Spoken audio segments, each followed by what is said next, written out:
I pay stupid amounts of money for stupid things that I don't need, and because of that, I end up suffering the consequences. Hey guys, this is Dan with Gears and Gadgets. Thanks for tuning in.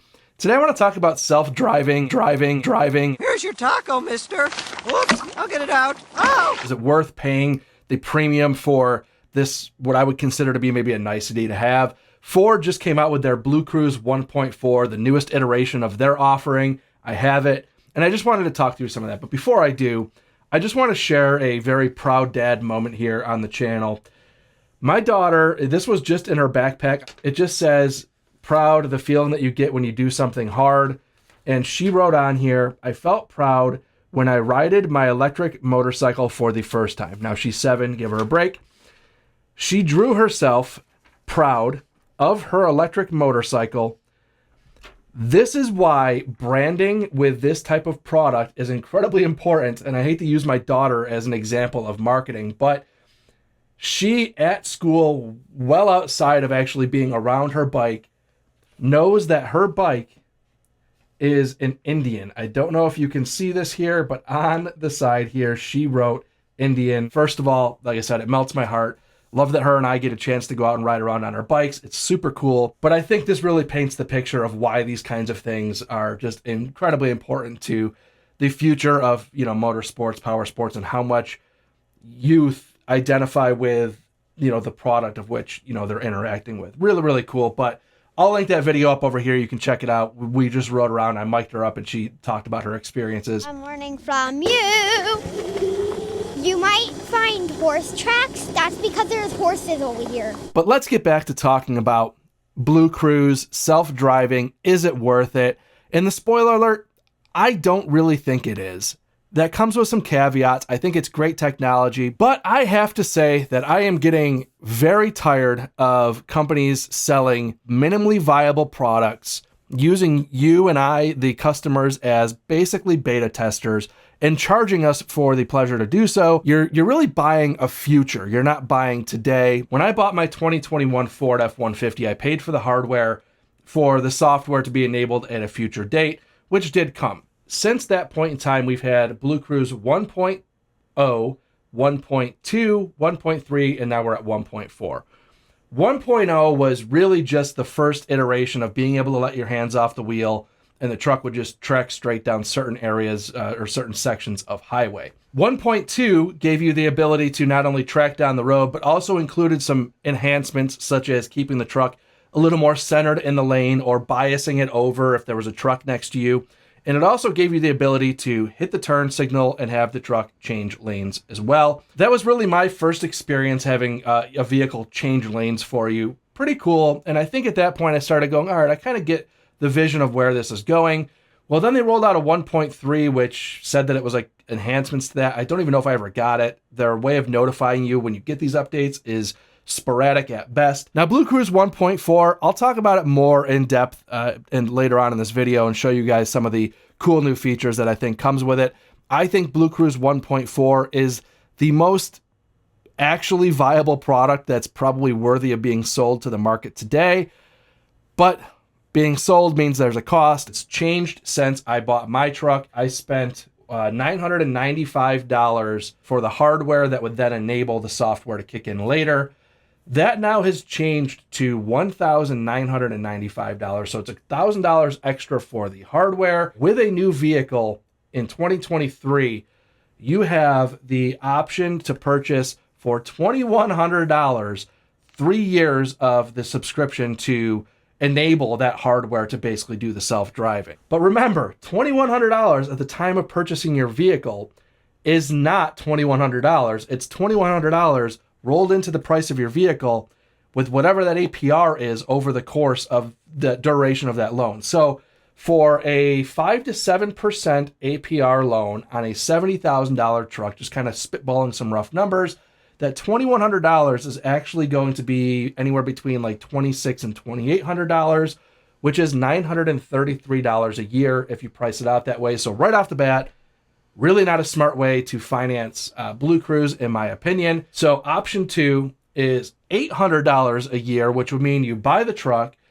you have a 90-day complimentary evaluation of the software for free, And then you can choose to write them a check for $800 for the year. I think that is absolutely insane to pay $800 a year for any form of self-driving, no matter how much you drive. That to me seems absolutely crazy. Now, the third option, which is probably equally as bad, but might be the best case option, is you would pay $900 a year, but you can do that $75 a month payments. The reason why that's a good idea is because if you buy a vehicle today and you pay for 3 years for a software to be provided to you, and that truck gets totaled tomorrow, you just gave all of that money to Ford. They will not refund you. There's their money, whether you keep the truck or not. And to the best of my knowledge, that is also non-transferable. So if you were to have your F-150 get totaled and you went back to the dealership and said, here's my insurance check, get me another F-150, well, guess what? They're going to ask for your money again for BlueCruise. That's why I think that the third option might be the smartest option, but it's still dumb because you can pay $75 a month for the software.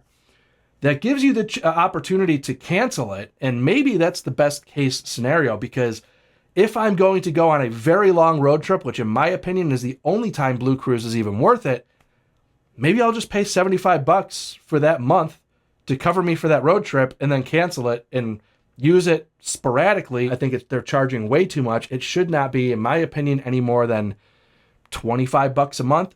I think at $25 a month, I might just sign up for it and forget it comes out of my account like I do with every other stupid software subscription that I have. But I think it might be worthy of that and really kind of get into that area of maybe. Now, lucky for me, I was able to pay $600 for 3 years, so $200 a year, because Ford had what they called the early adopter incentive. So because I had my truck so early, and I think the only reason why they did that is because so much time went by before they were able to actually offer you BlueCruise 1.2 and now into 1.4. The product originally was pretty bare bones, in my opinion, so I think they're just kind of throwing a bone to the early adopters. Yeah, $200 a year, probably a little bit more reasonable to pay $600 for 3 years. As of today, the numbers I'm looking at here, I am in it for $995 for the hardware, plus $600 for 3 years is $1,595. Today, the same decision that I made, keep in mind, call it $1,600 for my decision. That same decision would now cost $4,400. Absolutely, unquestionably not worth it, in my opinion. I mean, I guess it's up to you of how much money you want to pay to have some pretty cool toys, I guess is what it boils down to. But BlueCruise self-driving in and of itself, I don't think it's worth $4,400. Tesla, on the other hand, has Autopilot, which costs $6,000, but that, I believe, is just an upfront fee. You pay for Autopilot, which is basically, I think, what BlueCruise is. They also have Full Self-Driving, which is the next tier of that. You know, that's the version of Full Self-Driving that isn't Full Self-Driving, because you've got to be aware, but people aren't smart enough to know that. So, vehicles are wrecking, and, there's news about that all over the place. So the naming scheme from Tesla is horrendous, and I think it's actually dangerous. But yeah, Tesla basically is, here's a one-time fee, and you basically have to use that feature. I don't believe they have a subscription to it, unless you choose to retrofit it, but I'm not going to get into all of that.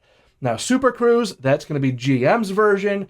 That is upwards of $2,200, depending on the vehicle that you're purchasing. So $2,200 for the hardware, and back to that $25 a month fee.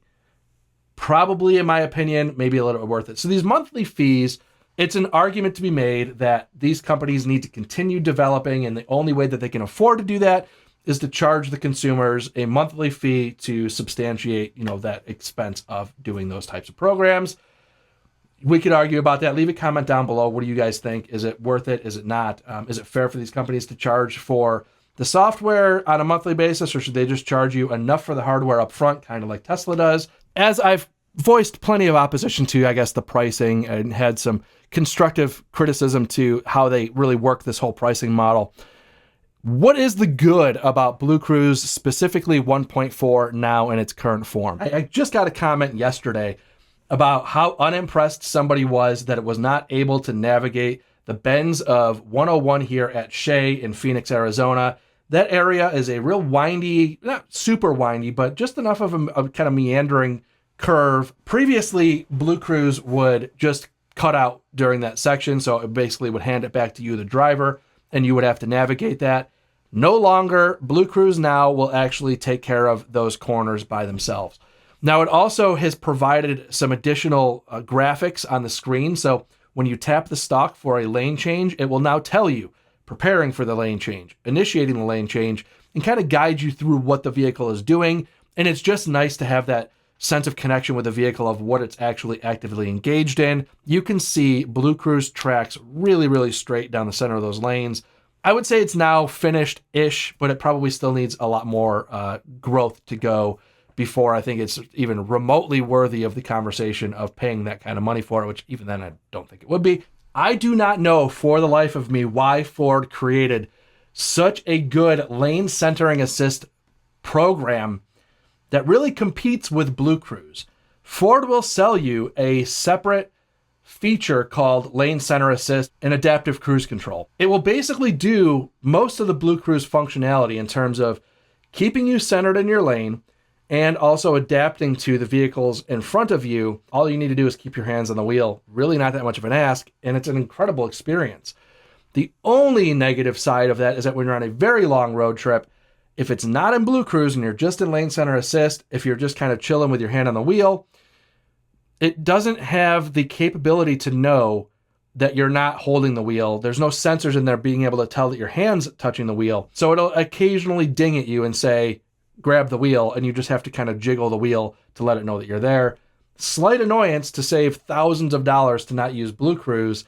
I think that that product in and of itself is the reason why I would flat out tell people, kind of don't bother with BlueCruise unless you really have the money to burn and you're doing a ton of long highway miles where you think you might want it. But BlueCruise is not going to work if your cameras are covered in snow. It's going to have problems with weather. It's not going to work towing a trailer. There's a lot of things that it doesn't do. The big thing that really drives me absolutely batty is the fact it cuts out at 81 miles an hour. I've had it work from 80 to 81, but 82, it cuts out. And you think, well, where are you doing 82 miles an hour? There's a ton of highway sections where the speed limits might be 70, 75. And in those areas, those tend to be spots where there's no cops, wide open space. And those are times that I'll want to set my cruise probably, honestly, only maybe to like 83, 84 to be in that area of probably not going to get pulled over, but able to kind of maximize the amount of distance I'm covering by just going a little bit faster. Now, Tesla, they go to 90 miles an hour, I believe, and I believe GM is saying they go to 85. Both of those would have me not even ever questioning that speed limit, but I will tell you at 80, it is noticeably annoying. There's been many of highway miles that I have covered at 83, 84 miles an hour where I'm back to basically just lane center assist anyways. So why am I paying for BlueCruise if, when I'm chunking off miles in the middle of, nowhere that I can't do it, up to 85, which I don't know. That's kind of a pretty noticeably limiting factor in my opinion to say probably not worth it. So the lessons that I've learned here, look, on the channel, it's called Gears and Gadgets. I love everything motorized. I love tech. I am just a motorhead and a gearhead.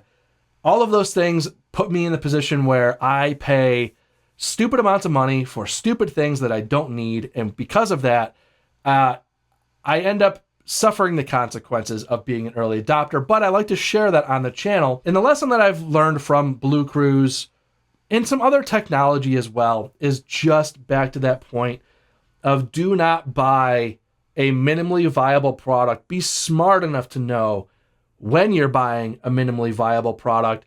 Think back to the Tesla Cybertruck, a lot of Tesla models actually, where they roll out an idea, people start handing them deposits, they use that deposit money to then fund the company operation to build the thing.